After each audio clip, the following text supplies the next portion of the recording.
Hey everyone, it's Darek here from Caliathletics, and today I'm going to be talking about the ultimate calisthenics exercises that every beginner and not only should aim for. Obviously, if you're a beginner, you have to master all of these basic calisthenics exercises in order to prepare your body for a bit more difficult variations that we are going to talk about today.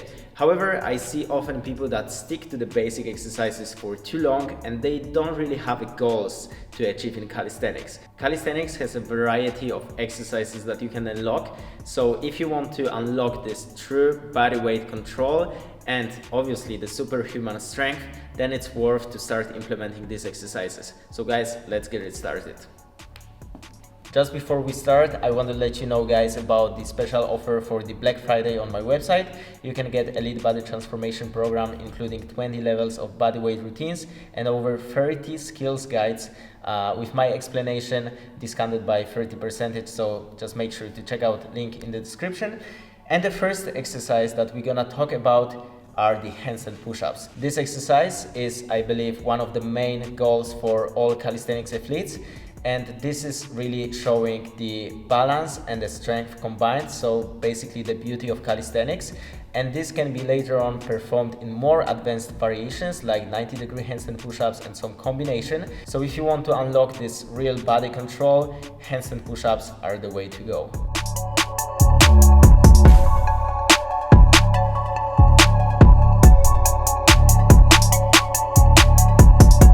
Alright guys, but let's say that you're a beginner and you just mastered the push-ups and you have no clue how you can perform handstand push-ups and if it's possible for you. So let's say that you can perform some push-ups, and once you reach a decent amount of reps in that, you should start looking for more difficult variation of push-up.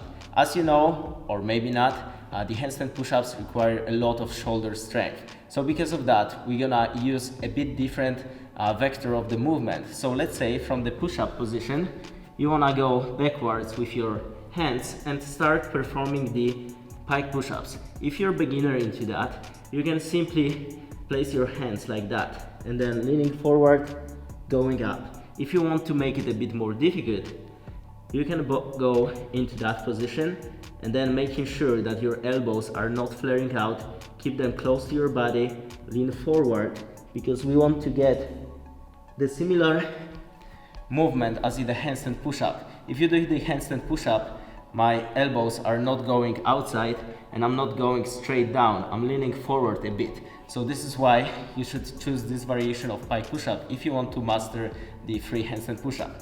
Once you master the pike push-up, you're gonna go for another variation that is a bit more difficult, elevated pike push-ups.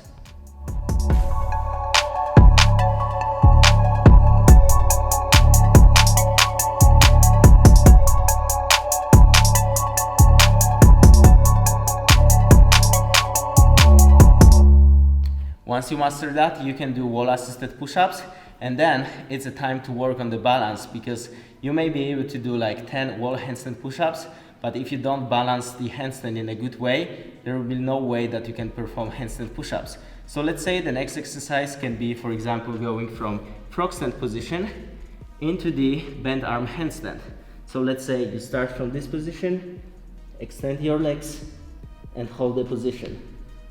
Later on, you can work with different variations in order to master the handstand push-up. If you'd like me to record a complete guide on handstand push-ups, just let me know in the comments, and let's go for the second exercise. The second exercise that everyone should aim for, which can be also adjusted to basically any level, is Dragonflag. This is a great core exercise. I often see people trying to do like crunches, sit-ups, leg raises, which are not the best exercise when it comes to real core strength. So guys, if you want to prepare your body for later on more advanced exercises and learn how to control your core so that the spine is in the neutral position, which is basically the main function of our core, then I definitely recommend you implementing this exercise. It's going to be beneficial also for the movements like handstand push-ups, back lever, front lever, and basically any skill. So if you want to start practicing for this, you can basically choose different progressions. Let's say that you're a beginner, you only wanna start with the leg rise like this. If you master that, you can go for the tag Dragonflag.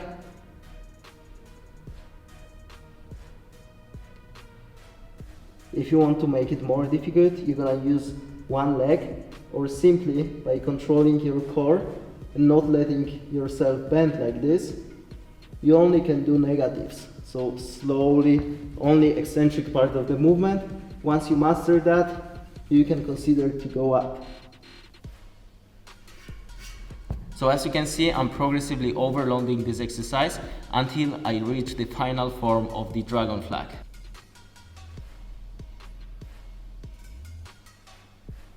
If it happens that it's hard for you to progress from one leg Dragonflag into a full Dragonflag, you can consider to decrease range of motion and then week by week trying to go lower and lower.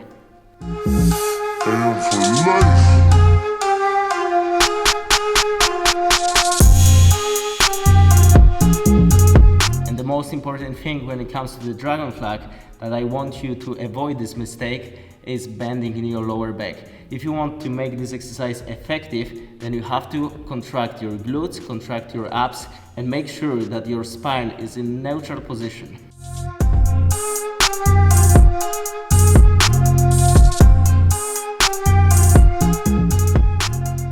And now guys, the third exercise that is basically on everyone's bucket list when it comes to the calisthenics world, especially for beginners. It was also for me the main goal when I started calisthenics, obviously the muscle ups.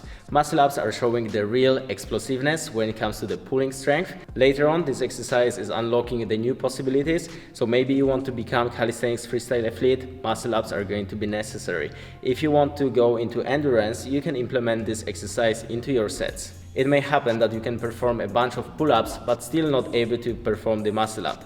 Muscle up is a specific movement that requires a lot of explosiveness, so it should be trained in a specific way. If you want to learn more about that, check out my blog on caliathletics.com website, or simply check out my YouTube video. I made a special content for that. So guys, make sure to implement explosive pull-ups in your workout routine. If you don't feel prepared yet, make sure to master basics, so the pull-ups itself at the beginning. And now guys, the fourth exercise that is really making a lot of trouble for the beginners, especially I noticed that on the calisthenics classes that I run at this gym. This is the skin the cat movement, which is really often neglected in your calisthenics workout. It's really beneficial exercise, and this could be also leading you into the later on front lever rises. That is a really good exercise when it comes to strengthening your lats and also triceps mainly.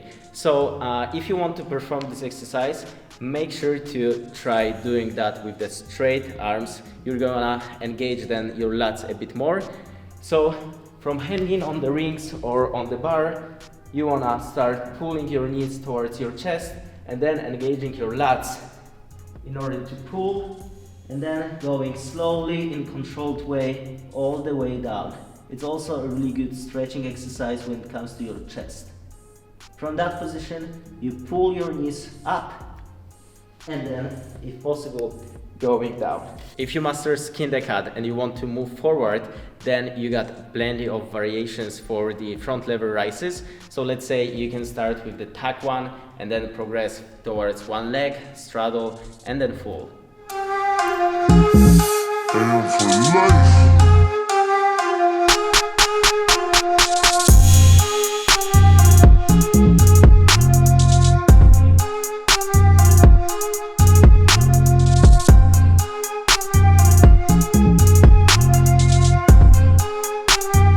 Now guys, the last exercise on my list that is really often underrated, and that is the planche lean. It's a great exercise for strengthening your straight arm strength, which is really often used in calisthenics. This is also great, obviously, preparation exercise for the planche, and you can measure the lean by using simply measurement tape and distance between the wall. So when it comes to the planche lean, the most important thing is that you want to lock your elbows, because later on, if you're gonna be working on the planche, bending your elbow is not really effective and you'll have to take the steps backwards.